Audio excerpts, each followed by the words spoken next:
soup.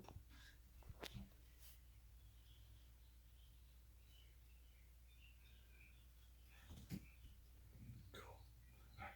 Man, I was gonna get something to drink. Yes. Yes.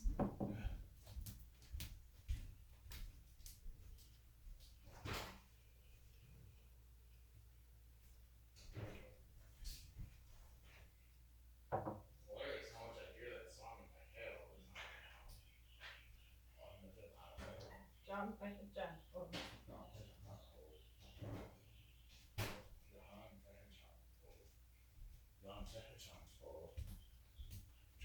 John. Oh. John Pettichon. Oh. You're doing amazing.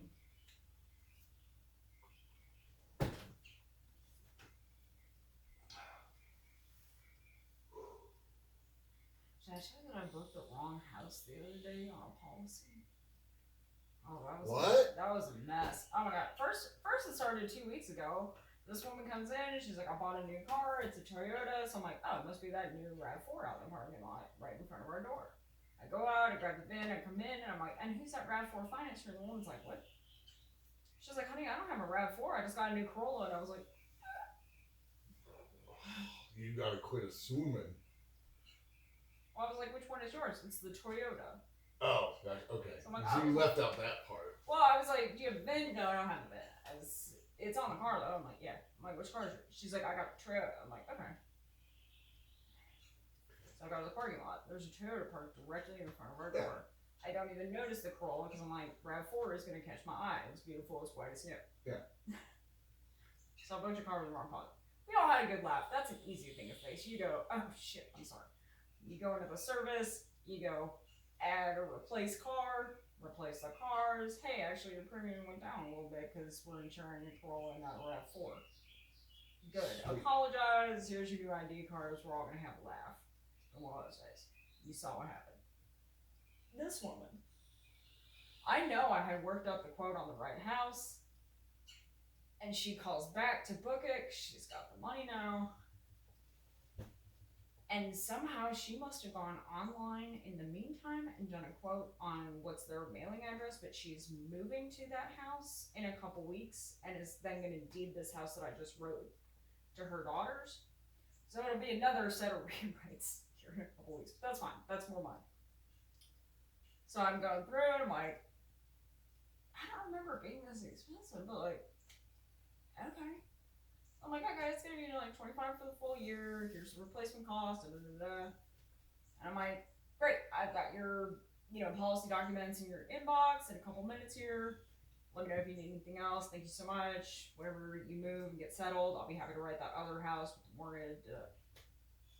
Girl calls back. She goes, honey, 1050 Weichel Road right now is still our mailing address. Just the house that I'm moving to. She's like, I need it for 305 East Church Street. And I'm like, so I'm gonna have to write it with a different company because Stillwater is who I wrote that one through. They don't do metal roofs. This house has a metal roof, which should have been my first hit. So I have to go into Stillwater and be like, cancel this. And because they bank with Eastman, of course the payment's already fucking processed. So I call and I'm like, you're gonna want to call your bank and tell them to reverse that charge. I've canceled the policy, so it should stop the draft. But even Eastman's super fast with processing through the clearinghouse. She goes to me back. She goes, okay, the 484 did run. That one's taken out, but they're gonna reverse that charge. And I'm like, okay, so I've canceled the policy with Stillwater immediately. No, worry about it. Pretend like that never happened. We're gonna be writing this to your home site. Still the same basic thing. It's $1,800 though. So here's what we're gonna do. We set it up this way. I mean, this girl. Oh. It was just like a fucking week. Monday, it was just Katie, Michael, and I. Because Ryan was still in West Virginia moving his dead grandma shit. And it was just, it was non-stop phone calls.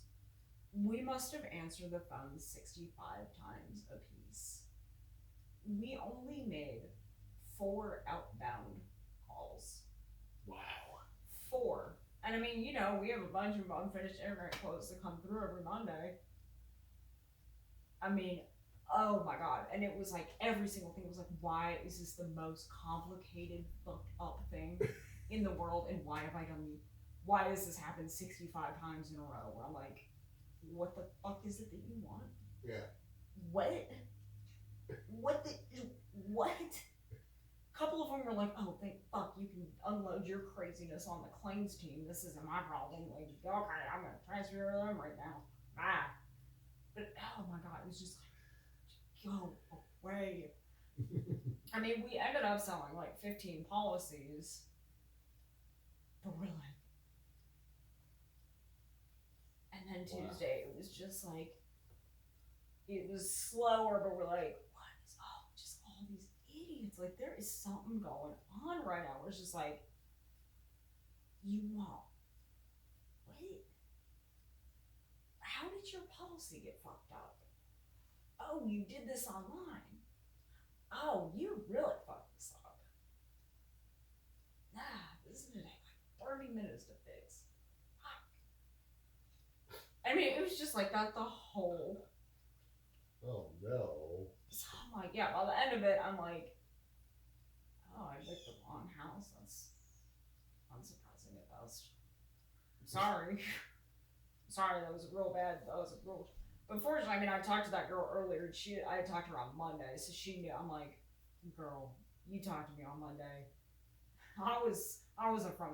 Like, the week has stayed like this, and I'm like, I am so sorry. I am just mentally drained. I promise, I am a competent licensed agent, and you have not seen that. But I can assure you, going forward with the next homeowner's policy, you will see a much different side once I've like gotten a nap or something. She was like, oh honey, she's like, I get it, I work like night shift, I'm always like fried because I have to like do shit during the day when I just want something. Oh my god, this woman could not have been sweeter about like totally fucking up her policy and being like, I know it, I'm the one who goofed, but will you call your bank and tell them I made a mistake? I'm sorry you're having to fix my mistake. Yeah. But Eastman won't like. They won't talk to me anymore. Yeah, they won't talk to me, but I'm really sorry for making you do an extra thing because it's totally my fault. That's cool. She's like, it's okay. I was like, so I mailed her like a bonus handwritten thank you, like, thank you again for working with me and not like going somewhere else, like, you know, it's a little silly thank you note, but like, I promise I will continue to take care of you, but like a lot better. Any swag? You guys even have swag anymore now that you don't have? Do you do any dealer stuff anymore? A little bit. Marissa goes to just like a couple dealerships, all pretty much like just in Johnson City. Because she only works Mondays and Wednesdays because she's she's a senior at ETSU with a full course load. Oh, okay. And she does like some waitressing at the Barrel, or is the Barrel House, that place in Jonesboro? I think so. Okay. So she does some waitressing there. And where it has been a little bit slower, because originally she was there like helping us field calls during the really busy summer months where it's like, hey, I'm basically a secretary who's taking messages and helping with like some of the service calls that I can, and you know, trying to find phone numbers for quotes that come through without phone numbers. It's kind of the clerical work that we don't have time for. But now that it's getting a little bit slower in the office without so many people calling in about quotes and things, she's going out to like 3 dealerships during her shift, and then she'll come back and help us and stuff. So she's trying. Cool. But it sounds like she got a job offer back in Knoxville, where she's from. That's home for her. Cause she used to work at the Knoxville office doing sort of a similar thing, and then when she started at ETSU. Oh, gotcha. Brian Chapman, the Knoxville guy, was like, hey, like, Marissa's great, you know. Because Marissa reached out to Katie and was like, hey, I did this for Brian Chapman's office. Like, if y'all need anything like this. And Katie's like, oh, yeah. Nice. But I guess Brian has given her some sort of nice offer for when she graduates. So she's going to go back to Knoxville, so you got to find somebody.